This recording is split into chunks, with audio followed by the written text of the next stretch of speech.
हरे कृष्णा कृष्णा कृष्णा हरे हरे, हरे राम राम राम हरे हरे। तो अभी 2 सेशन हो गए। तो जो सबसे पहला सेशन था कि आधुनिक विज्ञान और वैदिक ज्ञान, उसमें क्या फर्क है वो देखा था। ज्ञान प्राप्त करने की जो अलग अलग पद्धतियां हैं उसके बारे में भी हमने देखा था। तो कौन कौन सी पद्धति है ज्ञान प्राप्त करने की,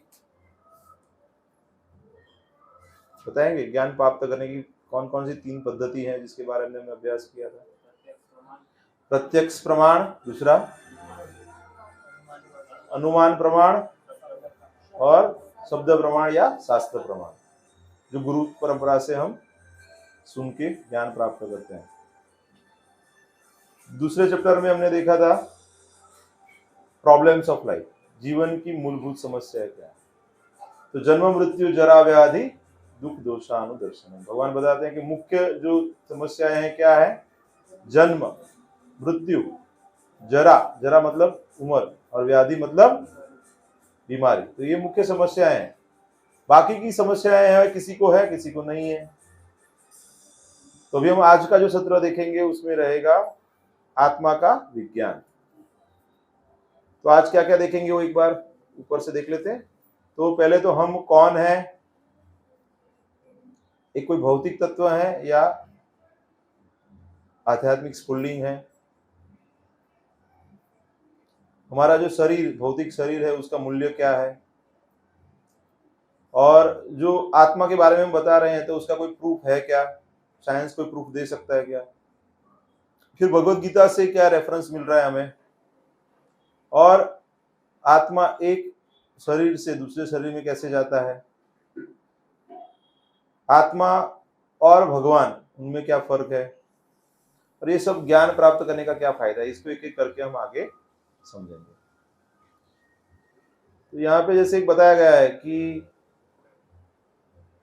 जो पहला क्वेश्चन था कि भाई आप कौन है, हु आर यू, ये प्रश्न पूछेंगे किसी को, प्रभु जी आप कौन है, ये भी बोल रहे हैं वो एक आत्मा है, ठीक है, आप बताए आप कौन है, आप कौन है, आप कौन है, तो अलग आंसर भी दे सकते हैं ना।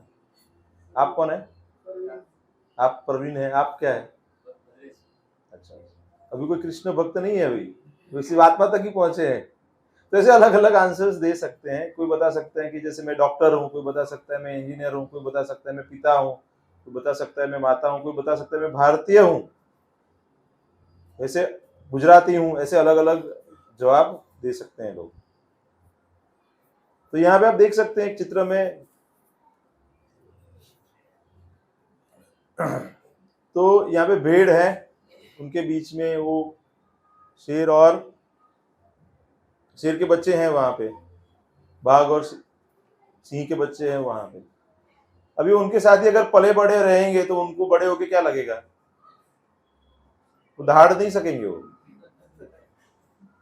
वो भी उनकी तरह ही आवाज करेंगे, और कोई शेर आ जाएगा, शेर का आवाज सुन के क्या करेंगे, वो लोग भाग जाएंगे। तो एक बार ऐसा ही हुआ, तो शेर आ गया तो सब भागने लगे, तो ये भी डर के भाग रहे थे। तो शेर बोलता है कि अरे आप तो शेर के बच्चे हो, आप क्यों भाग रहे हो? तो बोले कि हम तो इनके साथ ही बड़े हुए, तो हमको तो ऐसा लग रहा है हम उनमें से ही एक है।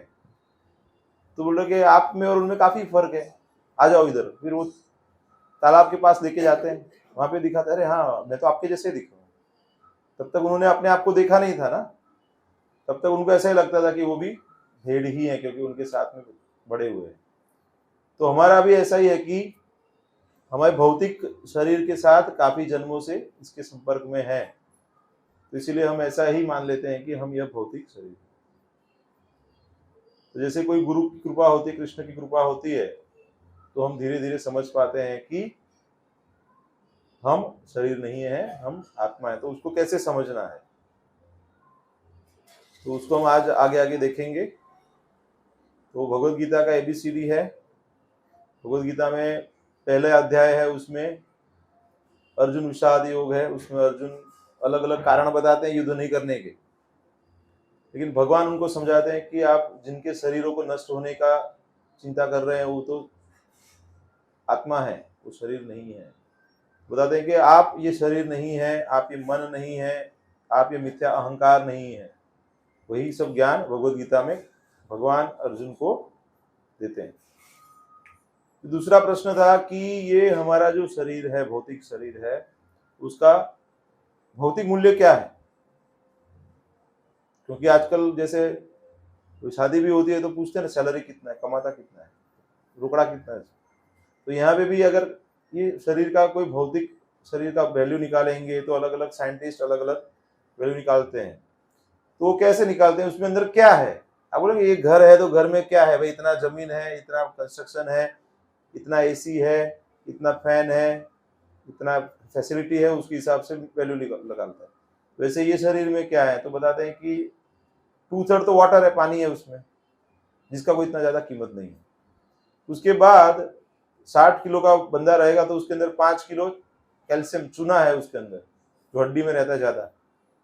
फिर 1.5 किलो फॉस्फेट है, 250 ग्राम पोटेशियम है, 170 ग्राम सल्फर है, 170 ग्राम सोडियम है, 30 ग्राम मैग्नीशियम है, और 30 ग्राम से कम आयरन, कॉपर, आयोडीन, वैसे और छोटी मोटी चीजें रहेगी। लेकिन ये मोटा मोटा विवरण यहाँ पे बताया गया है कि हमारा शरीर में ये सब चीजें हैं। अभी इसका टोटल निकाल लो आप, कितना रहेगा। तो इसका टोटल निकालेंगे तो वो पहले का प्रेजेंटेशन है तो 110 बता रहे थे, अभी 220 हो गया रहेगा। तो मतलब ऐसे ही मूल्य लगाएंगे तो इतना ज्यादा मूल्य नहीं है। लेकिन आपको लग रहा है कि इतना ही वैल्यू है हमारे शरीर का? तो मानता है इतना ही शरीर का वैल्यू है? ज्यादा है? ज्यादा लग रहा है ना, थोड़ा ज्यादा बढ़ाते हैं उसका कीमत थोड़ा। तो कोई साइंटिस्ट बताते हैं कि $160 है, कोई बताते हैं कि $1800 है। अभी कोई बोलते हैं कि सिर्फ ये ऑर्गन्स जो डोनेशन करते हैं ना, वो अगर नहीं मिल रहा है, किसी से हम मतलब प्राप्त करना चाहते हैं, तो ये बॉडी के ऑर्गन्स ही है ना, वो 1 लाख पाउंड है। 1 लाख पाउंड मतलब 1 करोड़ रुपए हो गया है। तो ऐसे अलग अलग लोग उसका अलग अलग कीमत बताते हैं। जैसे बताते हैं अलग अलग जो है, कॉर्निया है, लंग्स है, किडनी है, लीवर है, हार्ट है, स्केलेटल्स है, सबका कीमत रहता है। तो आपको लग रहा है ये सब आपका कीमत बता रहे हैं, सही बता सकते क्या? ये आपका कीमत नहीं है ना, ये तो शरीर का कीमत बता रहे हैं। तो दूसरा उदाहरण से हम समझने का प्रयास करेंगे कि भाई कहीं पे एक्सीडेंट हो गया, आपके मित्र का एक्सीडेंट हो गया है, बाइक पे जा रहे हो, कार के साथ एक्सीडेंट हो गया उनका, तो वहां पे आप पहुंच गए, अभी बाइक को भी काफी ईजा हुई है और मित्र को भी काफी लगा है, तो आप क्या करेंगे? बाइक का कीमत ज्यादा है, बड़ा महंगा बाइक है, तो उसको पहले गैरेज में लेके जाएंगे क्या मित्र को हॉस्पिटल लेके जाएंगे आप? तो उसका वैल्यू तो ज्यादा है ना, मतलब बाइक के वैल्यू से मित्र का वैल्यू ज्यादा है। उसके शरीर को ठीक पहले करेंगे आप, उसके सारवार के लिए आप लेके जाएंगे। तो यहाँ पे भी हमको समझ में आता है कि जो उसका शरीर है उसका वैल्यू भी ज्यादा है। लेकिन अगर कहीं पे कोई एक्सीडेंट हो गया है और कोई मृत हो गया है, डेथ हो गया किसी का, तो फिर उस शरीर को हम क्या उसके लिए कुछ करते हैं तुरंत? वही शरीर है ना जो जिंदा है, तभी वो शरीर था, मृत्यु के बाद भी वही शरीर है ना, तो उसकी इतनी चिंता करते हैं हम क्या? नहीं करते है ना। तो वैल्यूएबल क्या है? कार है, बाइक है, या चलाने वाला है? चलाने वाला है।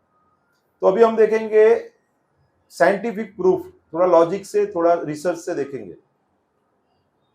तो सबसे पहला रहेगा common sense, then intuitive understanding, consciousness, changes observed in stationary frame, out of body experiences, near death experiences और रीइंकार्नेशन। ऐसे अलग अलग चीजों से हम देखने का प्रयास करेंगे। जो दूसरा जो एस्पेक्ट है इसमें हम देख रहे हैं कि आत्मा है तो उसके प्रमाण क्या है।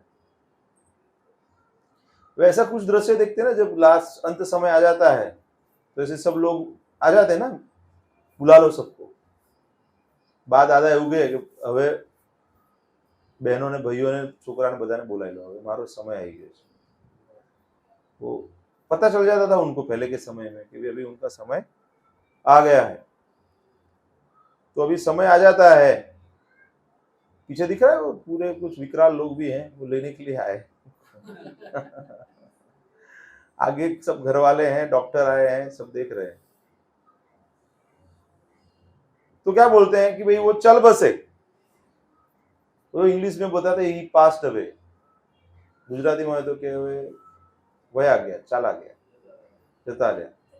तो ये तो है, सामने ही तो है, वो कहाँ चले गए?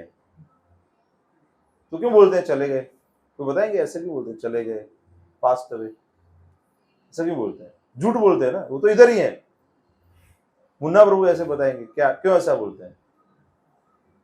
कौन चला गया है? हाँ, तो आत्मा चला, शरीर इधर है, तो उसका मतलब क्या है? वो चला गया, वो इससे अलग था। तो कॉमन सेंस से भी हम समझ सकते हैं ना, ये दोनों अलग है। अभी जैसे कोई व्यक्ति ये घर में रह रहा है, लेकिन ये घर से अलग है ना, वो घर में रहता है तब तो हमको लगता है कि वो घर के अंदर ही है, लेकिन वो जब घर से बाहर निकलता है तो पता चल जाता है ना कि ये घर अलग है, वो अलग है।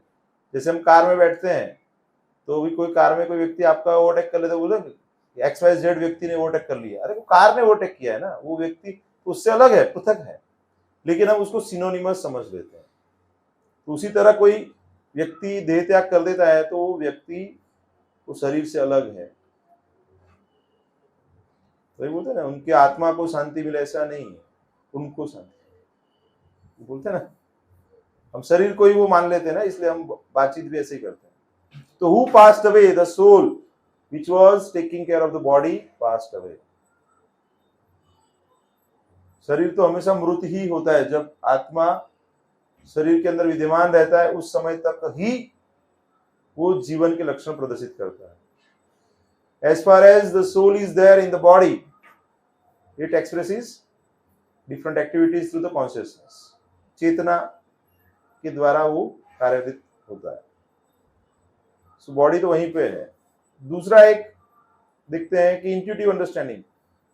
कितने लोग मिरर के सामने खड़े होते हैं, सुबह उठे सब तैयार होके, फिर लेडीज ज्यादा बैठते हैं, उनको ज्यादा तैयार होना रहता है, शादी ब्याह में तो ज्यादा और 1-1 घंटा निकलता है।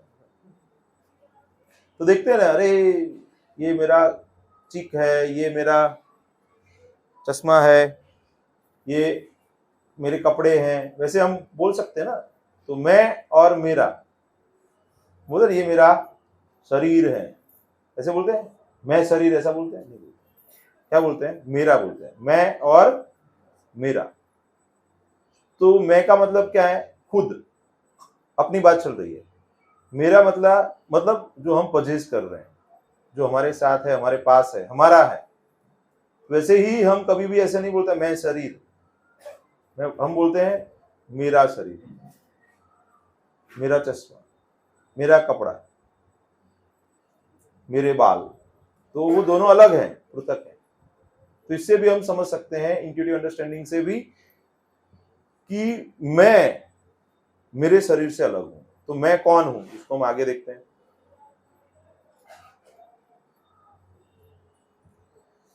अभी आउट ऑफ बॉडी एक्सपीरियंसेस। अभी हमारे वहां पे पेशेंट्स को कई बार क्या होता है कि हम लोग, उनका हार्ट बंद हो जाता है, तो हम लोग क्या करते हैं, उनको कंप्रेशन देते हैं, दवाइयां देते हैं, फिर वैसे ही एक देह को छोड़ के हम दूसरा देह प्राप्त करते हैं। तो वो देह कैसा हो सकता है? भौतिक देह भी हो सकता है, आध्यात्मिक देह भी हो सकता है। ठीक है, तो उसको हम आगे समझेंगे भगवद गीता से। तो एक तो भौतिक शरीर है, दूसरा है आध्यात्मिक आत्मा। तो जो भौतिक शरीर है वो क्या है?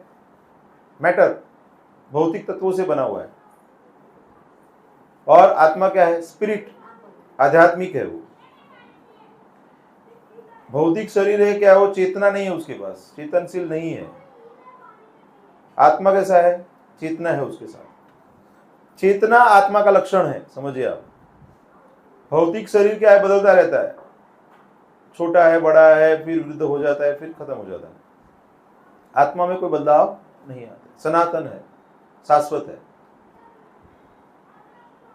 तो भौतिक शरीर टेम्पररी है, आत्मा शाश्वत है।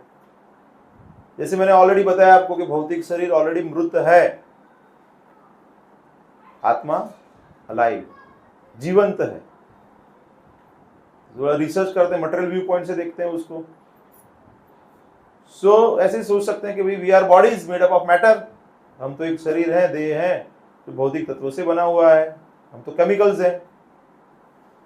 तो इसीलिए वैज्ञानिक रिसर्च करके अलग अलग केमिकल्स को बनाने का प्रयास कर रहे हैं, डीएनए को बनाने का प्रयास कर रहे हैं, अलग अलग ऑर्गन्स को अलग अलग एनिमल्स में बना के उसको फिर ह्यूमन में प्रत्यारोपण करके उसको करने का, पिग के अंदर ये हार्ट बनाते हैं, उसको कुछ ऑर्गेनिजम्स बनाते हैं, उसको फिर ट्रांसप्लांट करते हैं, वैसे करके वो मनुष्य को लंबा जीवन देने का प्रयास करते हैं, क्योंकि उनको ऐसा ही लगता है कि ये शरीर है तब तक ही हम हैं, उसके बाद हम नहीं रहेंगे। तो इसीलिए वो क्या करते हैं, शरीर को ही, पहले के जमाने में इतना भौतिक विकास क्यों नहीं करते थे, क्योंकि जो पहले के ऋषि मुनि थे वो बहुत बड़े साइंटिस्ट थे, उनको पता है कि भौतिक शरीर तो जाने वाला है, तो वो विकास कहाँ पे करते थे, आध्यात्मिक क्षेत्र में करते थे, वो ज्यादा बुद्धिमान थे,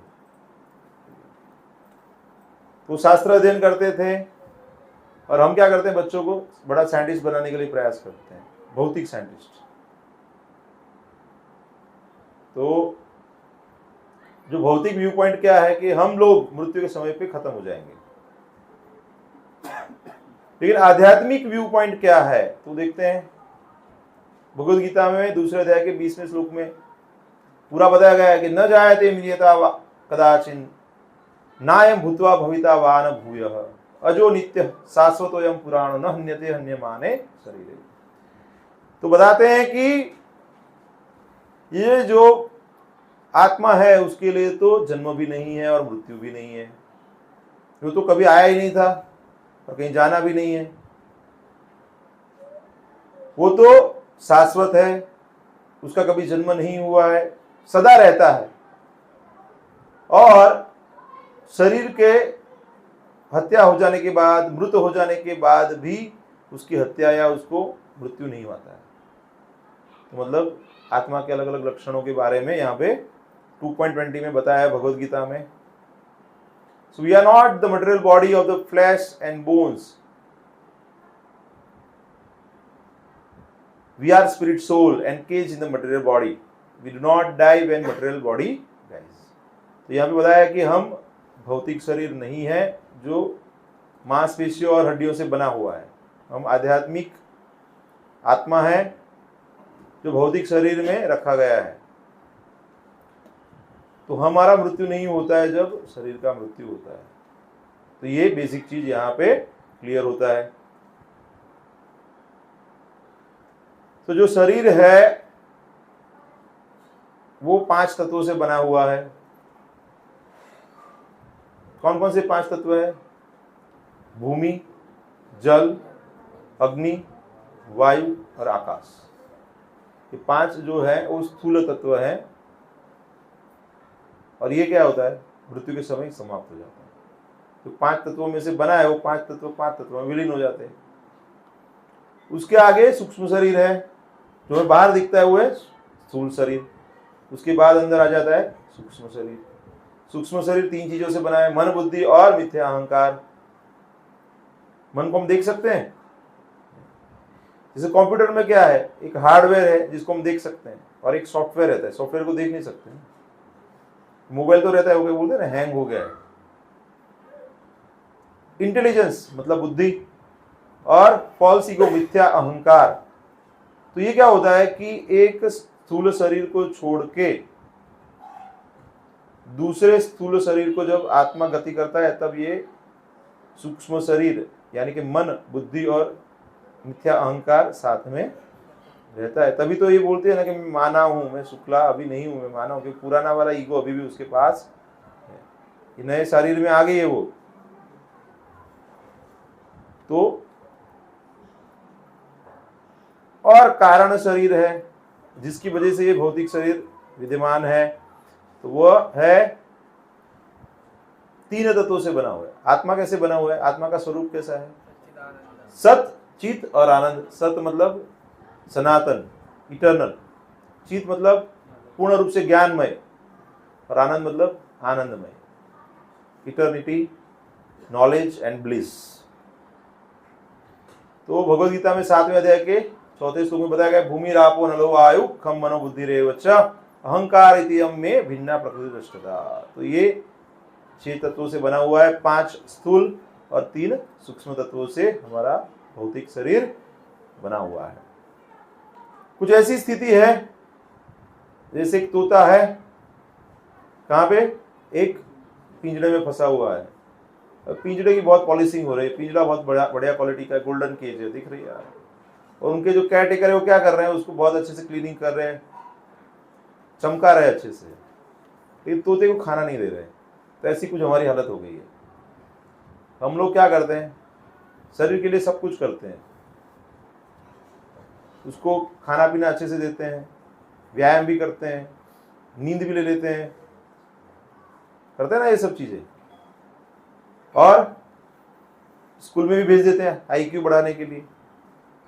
थोड़ा सा और कुछ प्रॉब्लम आ गए तो EQ बढ़ाने के लिए भी और साइकेट्रिस्ट के पास भी भेज देते हैं, लेकिन SQ के लिए प्रयास नहीं करते। जो उसका जो भोजन है, जो तोते का भोजन है, जो आत्मा का भोजन है, उसके लिए हम प्रयास नहीं करते हैं।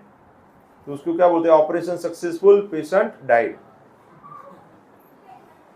किसी का आंत में इन्फेक्शन हो गया तो बोले वो निकाल दिया हमने, कचरा निकाल दिया, लेकिन पेशेंट तो बोले वो चल बसा, प्रॉपर रिपेयरिंग हो गया है। Just as the bird is trapped in the cage, the soul is trapped in the gross and subtle body. तो जैसे पक्षी पिंजड़े में है, वैसे ही हम स्थूल और सूक्ष्म शरीर के अंदर फंसे हुए हैं। लेकिन हम काफी सालों से, काफी जन्मों से यही इसमें फंसे हुए हैं, तो हमको ऐसा लगता नहीं है। हमको लगता है हम यही है। कितने लोग कार चलाते हैं, कितने लोग टू व्हीलर चलाते हैं, अच्छा कितने लोग पैदल चलते भी हैं, सब लोग चलते हैं ना। तो जब हम चलते हैं तो हमारा ईगो क्या रहता है कि हम पैदल चलते हैं। जैसे टू व्हीलर आता है तो थोड़ा सा हमारा ईगो बढ़ जाता है, क्योंकि हम स्पीड से जा सकते हैं। फिर छोटी कार आ जाती है तो थोड़ा और ईगो बढ़ जाता है, अरे हटो मैं कार वाला हूँ। तो बड़ी कार आ गया तो बोले कि ये क्या स्लो स्पीड वाले आ जाते हैं। जैसे हमने रोड, ऐसा एक ईगो आ जाता है हमारे अंदर, हमारा अनुभव है, हमारा हो जाता है ऐसे। वो कोई बीच में अरे खबर नहीं पड़ती बच्चे की, ऐसे हम सोचते हैं। तो उसका मतलब क्या हो गया कि हम जैसा जैसा वाहन हमारा बढ़ता है वैसे वैसे हमारा ईगो बढ़ता है। तो वैसे ही शरीर है तो शरीर का भी वैसे ही ईगो रहता है। शरीर समझो कि कोई राजा का शरीर प्राप्त हो गया, तुमको लगता है हमारे पास पावर है, बोलते हैं पावर करप्ट्स। तो काफी नेता है, अच्छे अच्छे नेता रहते हैं, लेकिन जब पावर आ जाता है उनके पास तो करप्शन आ जाता है। वैसे ही हमारे पास भी ऐसा रहता है कि मनुष्य देह है तो उसके अंदर हमें चांस मिला है भगवान को जानने के लिए, लेकिन कई बार क्या रहता है कि पावर मिल जाता है तो हम उसका दुरुपयोग कर लेते हैं। तो हम हमारा जो रियल आइडेंटिटी है, मूलभूत जो हमारा स्वरूप है, उसको भूल जाते हैं कि हम आत्मा है। तो हम ज्यादातर हमारा लाइफ वो पॉलिसिंग में ही निकाल देते हैं। अभी एक वीडियो आया था बीच में, मैंने देखा, तो कोई व्यक्ति बता रहा है कि जो फिल्म स्टार्स हैं तो उनका क्या है, उनका बॉडी इमेज रहता है, उससे पैसे मिलते हैं। तो कोई मूवी में वो बता रहे थे कि अगर आप 40 साल के हैं, 50 साल के हैं या 60 साल के हैं और आपके ही उम्र के जो स्टार हैं वो यंग दिख रहे हैं, फिट दिख रहे हैं, तो उसके लिए वो काफ़ी अलग चीज़ें करते हैं। जैसे कॉस्मेटिक सर्जरीज भी करवाते हैं, मेकअप करते हैं, लाइट्स के इफेक्ट रहते हैं, सब कुछ रहता है, फोटोशॉप होता है बाद में। तो आप डिप्रेशन में मत चले जाओ। मगर आप भौतिक शरीर के लेवल में भी अगर आप सोच रहे हैं कि आप भौतिक शरीर हैं तो भी कंपेयर मत कीजिए, क्योंकि वो ऐसे ही कर रहे हैं, तो इसलिए आप चिंता मत कीजिए। मतलब लेडीज को ज़्यादा रहता है, कभी मेरी झुर्रियाँ आ गई है, समझ रहे हैं आप। तो वो भौतिक शरीर। और दूसरा आंसर भगवत गीता में नेक्स्ट लेवल का दिया हुआ है। तो फॉरेन में ऐसे कोई भक्त हैं तो वो पुस्तक वितरण के लिए गए थे, पद्मनाभ प्रभु जैसे रहेंगे कोई उत्साही भक्त, तो चले गए। तो 2 मोटी औरतें हैं, उनको पुस्तक देते हैं, माता जी ये पुस्तक पढ़िए। बोले इसमें है क्या? बोले इसमें बताया हुआ है कि आप शरीर नहीं है, आप आत्मा है। तो बोले बहुत बढ़िया है। अभी इतने साल हम मोटा शरीर लेके घूम रहे थे, हम टेंशन में जी रहे थे, अभी पता चला कि हम शरीर नहीं है, तो रिलैक्स हो गए। तो ये ज्ञान प्राप्त करके भी टेंशन चला जाता है। अभी एज ए डॉक्टर मैं पेशेंट के रिलेटिव्स को काउंसिल करता हूँ, 17 ईयर से यही फील्ड में हूँ मैं। तो रिलेटिव्स को मैं काउंसिल करता हूँ, तो मैं आत्मा के लेवल पे काउंसिल करता हूँ ना, तो उनका स्ट्रेस चला जाता है। फिर वो कोई भी धर्म से, जाति से, कहीं से भी हो, क्योंकि ज्यादातर लोग धर्मों में मानते तो रहते हैं, बहुत कम लोग ऐसे पूरे नास्तिक रहते हैं, 100% नास्तिक बहुत कम रहते हैं, थोड़ा बहुत तो वो विश्वास करते हैं। मैं इतना ही पूछता हूँ कि आप भगवान में, ऊपर वाले में विश्वास करते हो? बोले हाँ। फिर उसके बाद मैं चालू करता हूँ, पहले मैं कंफर्मेशन ले लेता हूँ उनसे कि वो विश्वास करते हैं कि नहीं। वो नहीं करते, फिर पूरा भागवत ज्ञान दे दिया तो फिर वो गलत है, फिर फंस जाएंगे हम लोग। तो बोले डॉक्टर आपके विचार है वो नहीं करना है आपको। तो बेसिक जो ज्ञान है आपका कि आप आत्मा हैं, आप शरीर नहीं है, उतना सिर्फ ज्ञान, अनुभूति की बात नहीं कर रहा हूं मैं। अभी अनुभूति दूर की बात है, उसके वो साधना भक्ति करेंगे, रागानुगा भक्ति, वो सब छोड़ देते हैं, वो उसकी बात नहीं कर रहे। लेकिन सिर्फ पता भी चल जाए ना। अभी समझिए कि ये मोबाइल है, ठीक है, ये यहां से गिर गया, ठीक है, टूट गया, तो अरे मेरा मोबाइल टूट गया। फिर बाद में पता चलेगा अरे वो तो पद्मनाभन प्रभु का मोबाइल था, मेरा तो अभी बचा हुआ है। तो समझ लीजिए, आपको मैं लॉजिकल बता रहा हूं ना कि सिर्फ भौतिक चीज भी है तो कुछ लॉस होता है ना, तो हमको दुख होता है। लेकिन बाद में पता चल जाए कि ये थियोरेटिकली कि भाई ये कुछ अपना नहीं है, ये सब छोड़ के जाना है, भले अपने यूज कर रहे हैं अभी, तो दुखी कम होंगे ना। तो जितना आप थियोरेटिकली भी समझेंगे, फिलोसॉफी क्या है, थियरी है, और हरे कृष्ण मंत्र का जो जप करते हो क्या है, प्रैक्टिस है। सेवा करते हैं, साधना करते हो, प्रैक्टिस है। तो थियरी भी इसीलिए जरूरी है, इसलिए तो क्लास में पढ़ाते हैं ना कि कोई आपको आके समझाए तो आपको पता होना चाहिए कि आप भक्ति क्यों कर रहे हैं। तो बोले, आप बोलेंगे कि भाई हम आत्मा है, तो बोलेंगे आत्मा का क्या प्रमाण है, तो आप बता सकते हैं ना, भाई कॉमन सेंस है, आप बता सकते हैं ना, क्या कॉमन सेंस है कि कोई चल गया, चला बसा कि चल गया, पास्ट अवे, ऐसे बताते हैं ना, तो अलग है कि नहीं। दूसरा उदाहरण दे सकते हैं कि वे मेरा शरीर है, मेरा कपड़े हैं, मेरी आंखें हैं, तो मैं अलग हूं मेरे से, तो उससे भी हम समझ सकते हैं। फिर बोल सकते हैं ठीक है साइंस चाहिए, ये स्टीवनसन का उदाहरण दे दो आप, रीइंकार्नेशन का है। फिर बोलो कि नियर डेथ एक्सपीरियंस है, आउट ऑफ बॉडी एक्सपीरियंस है, और कुछ नहीं तो इधर लेके आ जाओ, फिर हम समझा देंगे उनको, ठीक है। तो कहने का मतलब क्या है कि पहले तो आपको तो पता होना चाहिए, तब आप किसी को बोलोगे ये क्या हरे कृष्ण कर रहे हो आप, समय वेस्ट कर रहे हो आप। तो बोले कि ये आप इसलिए बोल रहे हो क्योंकि आपको बेसिक पता नहीं, आपको ये समझ, फिर आप उनको थोड़ा इंक्वायरी जगाओ, ठीक है। ऐसे प्रचार होता है ना, प्रचार ऐसे नहीं है कि सब लोगों को ऐसे बड़े बड़े सम्मेलन में लेके आएंगे। आप इंडिविजुअल भी प्रचार कर सकते हैं ना, किसी को भगवत गीता दे रहे तो प्रश्न पूछ सकते हैं ना, तो आपके प्रश्न के जवाब होने। तो बेसिक कोर्स इसीलिए है कि सबको बेसिक चीजें पता होनी चाहिए। कितने भक्त जाते हैं पुस्तक वितरण के लिए, तो ये सब चीजें आपको पता होनी चाहिए, मेरे से ज्यादा होनी चाहिए, क्योंकि मैं रेगुलर नहीं जाता हूँ ना, आप लोग जाते हैं। मैं आपको इसीलिए ट्रेनिंग दे रहा हूँ, बोलते ना एक का जिम्मेदारी है ट्रेनिंग देने का, दूसरे का जिम्मेदारी लेके जाने का, समझ रहे। तो ये ट्रेनिंग जरूरी है, सबको बेसिक पता होना चाहिए। आगे बताते हैं कि when does the soul change the body? अब जब आत्मा के रहने के लिए वो शरीर उपयुक्त नहीं है, तो आत्मा को शरीर छोड़ना पड़ेगा। जैसे भगवान बताते हैं अर्जुन को कि भाई अभी द्रोणाचार्य हैं, भीष्म पितामह हैं, वृद्ध हो गए, उनको ऐसे भी छोड़ना ही है, तुम निमित्त बन जाओ। ऐसे में मैंने मारा हुआ है उनको सबको। विराट विश्वरूप जो दिखाते हैं, भगवान बड़ा विश्वरूप बताते हैं, उसमें दिखाते हैं सबको मारा हुआ है मैंने। तो हमारे किस्से में भी ऐसा ही है कि एक समय आएगा तो क्या होगा, हमें शरीर छोड़ना पड़ेगा। कितना अच्छा लगता है जब तकलीफ रहेगी बहुत और उसमें से मुक्त हो जाएंगे। अभी आप देखिए, जो हमारे कुछ पेशेंट है, अभी हमारे एक पेशेंट आए थे बड़े उम्र के, 70+ एज है, उनको स्टेज 4 कैंसर था। तो उनके परिवार के लोग बहुत उनको अच्छा कर दो ऐसे सोच रहे थे, नेचुरल है, टेंडेंसी रहता है, क्योंकि इतने साल से उनके साथ रहे, 30, 40, 50 साल से साथ में रहे। तो पेशेंट कितना ज्यादा कोऑपरेट नहीं कर रहे थे, क्योंकि उनको पता था कि उनको कैंसर है और उनका ज्यादा लाइफ नहीं, वो भी पता था। बोले मुझे खाना नहीं है, उनको ऐसा था कि मैं खाना नहीं खाऊंगा तो मैं मर जाऊंगा, तो ये दुख से मैं मुक्ति प्राप्त कर लूंगा, ऐसा उनकी सोच थी। फिर रिलेटिव को फिर मैंने आधा घंटा बैठ के सब भगवत गीता का ज्ञान दिया उनको, तो एकदम रिलैक्स हो गए। मैंने बोला कि आपको उनको जिंदा क्यों रखना, बोला हमारे लिए। मैंने बोला कि वो परेशान हो रहे हैं, उनकी इच्छा से उनको जीना है तो जीने दो, जबरदस्ती नहीं करना चाहिए। उनकी इच्छा है तो ट्रीटमेंट लेने दो, क्योंकि पहला ही कीमो दे दिया, वो कीमो ही टॉलरेट नहीं किया उन्होंने।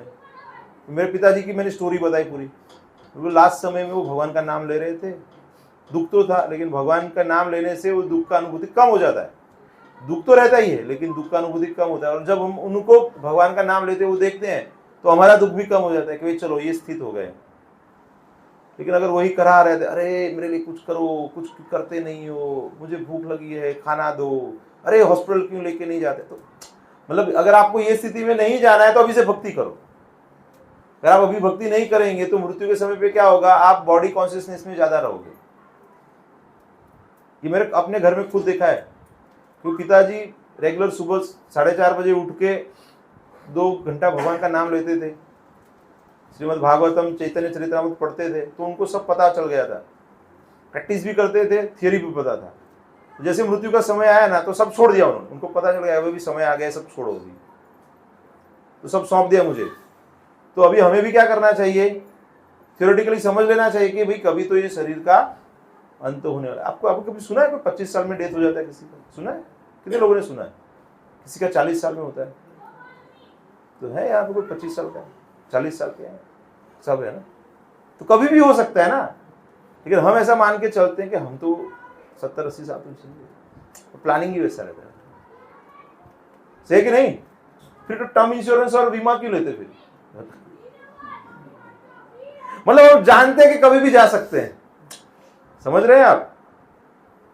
बीमा लेने का मतलब क्या है कि भौतिक शरीर को कभी भी छोड़ सकते हैं ना, इसी तो बीमा लेते हैं। अगर पता है कि आप 80 साल जीने वाले हो तो बीमा पकने वाला है नहीं, ठीक है? समझ रहे हैं ना आप मेरी बात? कॉन्ट्राडिक्टरी हो जाता है ना। तो उसका मतलब यही है कि ऐसे सबको पता ही है लेकिन स्वीकार नहीं कर पा रहे हैं। तो बताते हैं कि वासांसि जीर्णानि यथा विहाय नवानि गृह्णानि नरो प्राणि तथा शरीराणि विहाय जीर्णानि अन्यानि संयाति नवानि देहि। अभी समझिए कि अभी 10 साल पहले आपके पास जो कपड़े थे वो ज्यादातर हम नहीं पहनते ना, कोई बचा के रखते तो कोई पहन लेते कोई ओकेजन के लिए, लेकिन ज्यादातर नहीं पहनते। और बच्चों के कपड़े तो 1-2 साल में ही बिना काम के हो जाते, बच्चे बड़े हो जाते हैं तो बच्चे भी याद नहीं करते, हम भी किसी को दे देते हैं। तो शरीर का भी ऐसा ही है कि यूजलेस हो जाता है तो छोड़ना ही है, बूढ़ा हो गया यूजलेस हो गया। और प्रैक्टिकली मैं बताऊं आपको, एज ए डॉक्टर मैंने देखा है कि बूढ़ा शरीर है, इतनी तकलीफ है ना, वो छूट जाए वो अच्छा रहता है। लेकिन वो छूट जाए ना, उसके पहले उसकी आसक्ति छूट जाए और उसके पहले भगवान के नाम को पकड़ ले, उतना करना है। छोड़ना तो है, उसके पहले कृष्ण नाम को पकड़ लेना है। इजी है कि नहीं? थियरी तो समझ में आ रहा है ना सबको? समझ में आ रहा है? अच्छी बात है, चलो थियरी समझ में तो प्रैक्टिस में भी आ जाएगा।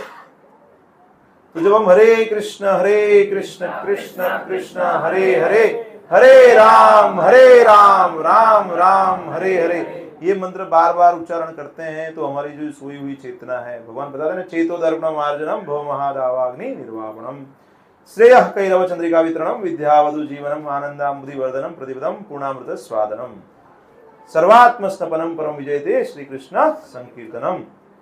तो ये पूरी चेतना हमारी जागृत हो जाएगी जब हम भगवान के नाम का संकीर्तन करेंगे। और इसलिए भगवान ने बहुत नाम दिए, नाम नामकारी बहुधा निज सर्वशक्ति, भगवान ने पूरी शक्ति दी हुई है, तो इसलिए हमको भगवान का नाम लेना चाहिए। और इसीलिए थियरी पहले समझेंगे, बाद में प्रैक्टिस करेंगे। तो जो आत्मा है वो भौतिक शरीर त्याग कर देता है और दूसरा माता को प्राप्त करता है, माता के जो गर्भ में वहां पे स्थानांतरित किया जाता है उसको फोर्सफुली। कौन से आधार पे? इच्छा और कर्म। मृत्यु के समय अंत काले च मामेव स्मरण मुक्त्वा कलेवरम, भगवान बताते हैं कि अंत समय में जो मुझे याद करके, मामेव मुझे ही याद करके, स्मरण मुझे याद करके, कलेवरम ये शरीर त्याग करता है, वही मुझे प्राप्त करता है। तो उसको भगवान को कैसे याद कर पाएंगे? पूरी जिंदगी वही प्रैक्टिस करेंगे। तो अभी वो अपनी पत्नी का याद करेंगे, चिंता करेंगे तो स्त्री का शरीर प्राप्त करेंगे, पत्नी अपने पति को याद करके वो शरीर त्याग करेंगे तो पुरुष का शरीर प्राप्त करेंगे। तो वैसे ही है, जो आप सोचेंगे जैसा करेंगे वैसा ही शरीर आप प्राप्त करेंगे। तो आपके कर्म के हिसाब से और आपका जो कोटा रहेगा, डिजायर्स रहेंगे, उसके हिसाब से आपको शरीर प्राप्त होता है। तो आप हम हर एक क्षण हमारा नया शरीर बना रहे हैं। कर्म कर रहे हैं तो उसके हिसाब से नया शरीर हमारा पैरेलल बन रहा है। तो बताते हैं कि on what basis the soul is awarded the next body यम यम वापि स्मरण भावम त्यजन्ते कलेवरम तम तमेव इति कौन्ते सदा तद्भाव भावित। तो मृत्यु के समय पे हम जैसे शरीर के बारे में सोचते हैं वैसा शरीर प्राप्त करने का, क्योंकि वो हम पूरे जिंदगी वही करेंगे, वही तो मृत्यु के समय याद आएगा ना। तो पूरे जीवन क्या करेंगे हम? हरे कृष्णा कृष्णा कृष्णा हरे हरे, हरे राम राम राम हरे हरे। तो करेंगे तो मृत्यु के समय पे याद आएगा, और भूल जाएंगे तो भक्त आके बोलेंगे, भक्त बोलेंगे अरे हाँ उनकी तबीयत अच्छी नहीं है, कभी भी देह त्याग कर सकते हैं। चलो भक्त जाके क्या करते हैं, हरे कृष्ण संकीर्तन करते हैं, वहां पे आ जाएंगे, कीर्तन करेंगे, करते हैं, प्रैक्टिकली करते हैं। और अगर बुद्धिमान पुत्र हैं उनके तो बुलाते हैं सामने से कि भाई उनकी तबीयत अच्छी नहीं है, आप आके कीर्तन कीजिए, तो उनकी चेतना में परिवर्तन आ जाए। नहीं तो कैलाश जैसा ही हो जाएगा। कैलाश की स्टोरी सबको पता है, अभी पता है, कोई ऐसा नहीं बोलेगा नहीं पता है।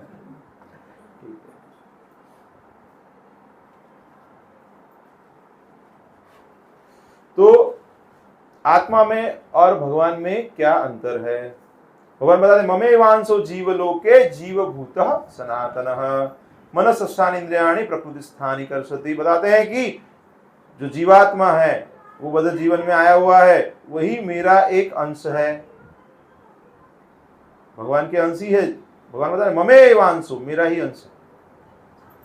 लेकिन बद्ध जीवन की वजह से वह 5 और 1 मन, ऐसे 6 इंद्रियों के साथ कुश्ती चल रही है उसकी, कंडीशन स्टेट बंधे हुए, तो वही उसमें उलझा हुआ है।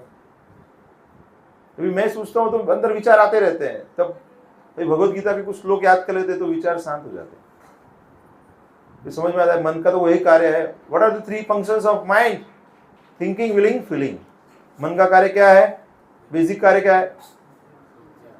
थिंकिंग मतलब विचार करना, विलिंग मतलब इच्छा करना, फीलिंग मतलब अनुभव करना। तो चलता ही रहता है, अलग अलग चलता ही रहता है। तो इसीलिए जब हम मन को भजहु रे मन श्री नंदन, मन को भगवान श्री नंदन के उसके गुणों में लगा देंगे तो धीरे धीरे हम बाहर आ जाएंगे। कीर्तन करेंगे, हम बाद में करेंगे। प्रभु जी को एकदम इच्छा हो गई, अभी पूरा भजन नहीं आता है मुझे, इसलिए मुझे इतना ही आता है, लेकिन मैं आपको बता रहा हूं कि ये करना पड़ेगा हमें। तो ये ज्ञान प्राप्त करने का क्या फायदा है? तो यहाँ पे एक चित्र बताया हुआ है। तो एक चित्र जो राइट साइड में आपको दिख रहा है, वहां पे कैसा दिख रहा है आपको? कोई तो टूटा फूटा कपड़ा पहना हुआ है, फटीचर कपड़े हैं, गरीब व्यक्ति दिख रही है। और दूसरा क्या दिख रहा है आपको? एकदम राजसी पोशाक पहने हुए व्यक्ति दिख रही है। तो अभी हमारी कुछ ऐसी फटीचर जैसी हालत है, अभी हालत अच्छी नहीं है हमारी। हम अपने परम पिता भगवान से विमुख होके भौतिक जगत में आए हुए हैं, तो इसलिए स्ट्रगल कर रहे हैं ना। अभी कोई ऐसा है यहाँ पे काम करू જ ના પડે, ઓર્ડર આપો એટલે બધું થઈ જાય છે?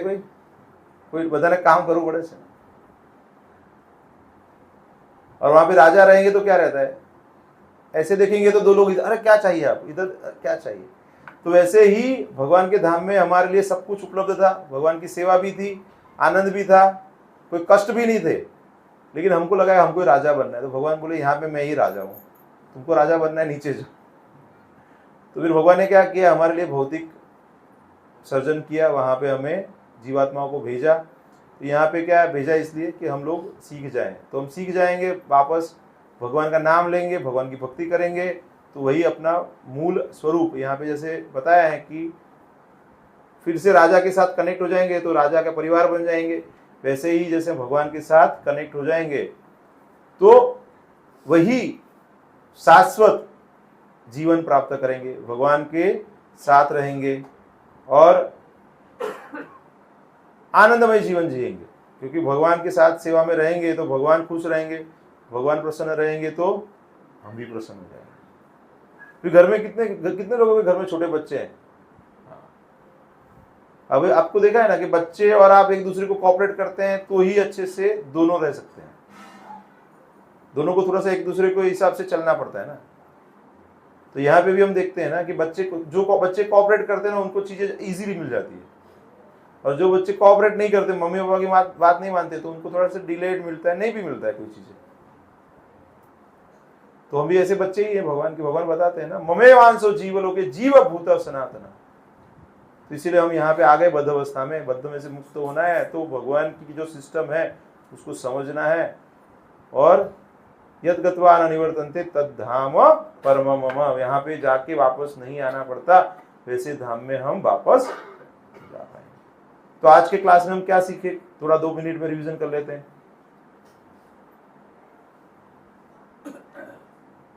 ये तो नेक्स्ट टाइम का है, ये थोड़ा सा आपको थोड़ा सा इंतजारी हो जाए कि नेक्स्ट टाइम क्या पढ़ने वाले हैं, तो उसके लिए। तो इस क्लास में क्या सीखा हमने, आप बताइए प्रभु, शरीर और आत्मा का डिफरेंस क्या है, आप बताइए प्रभु जी। शरीर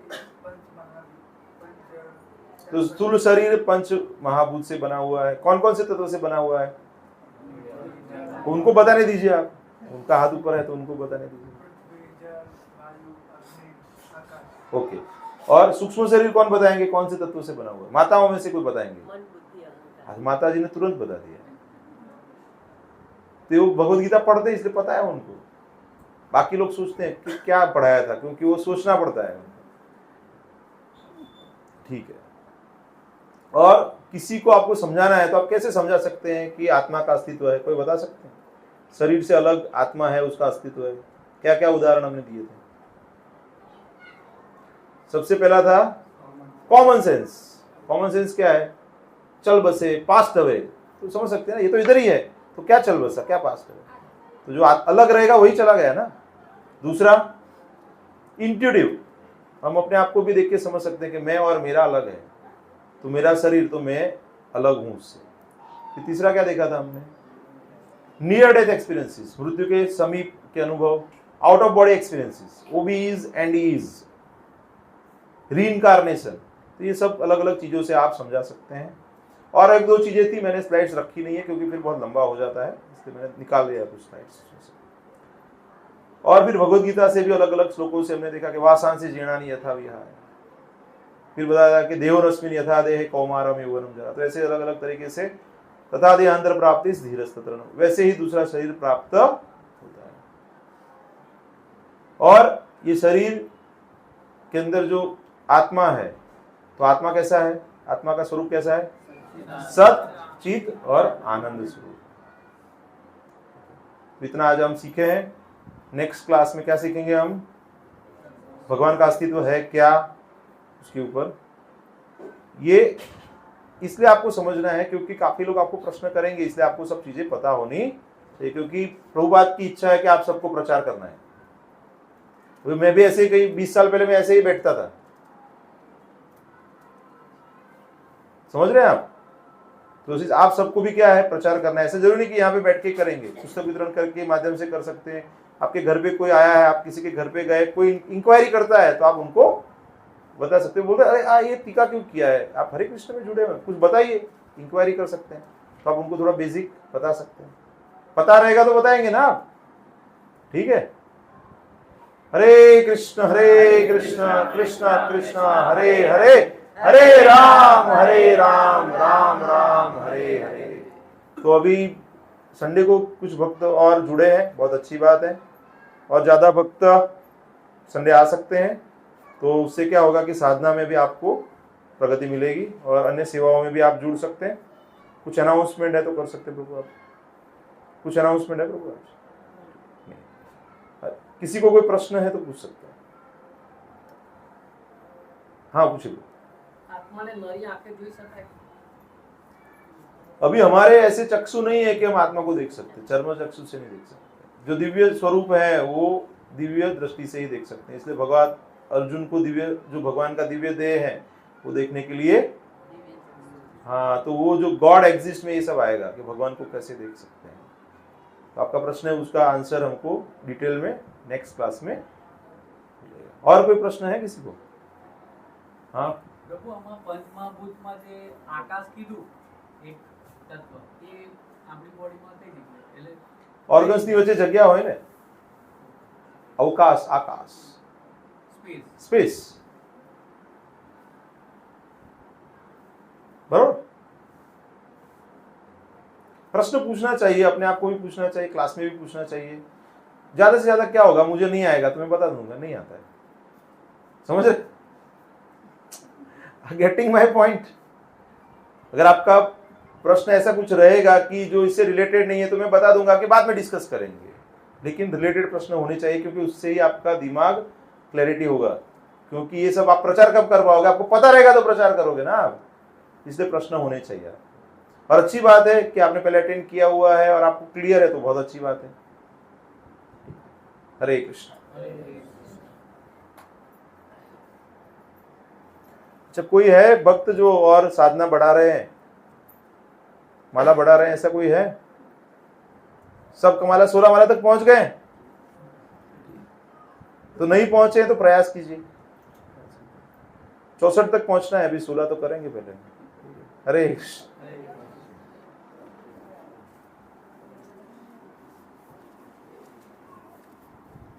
આપણે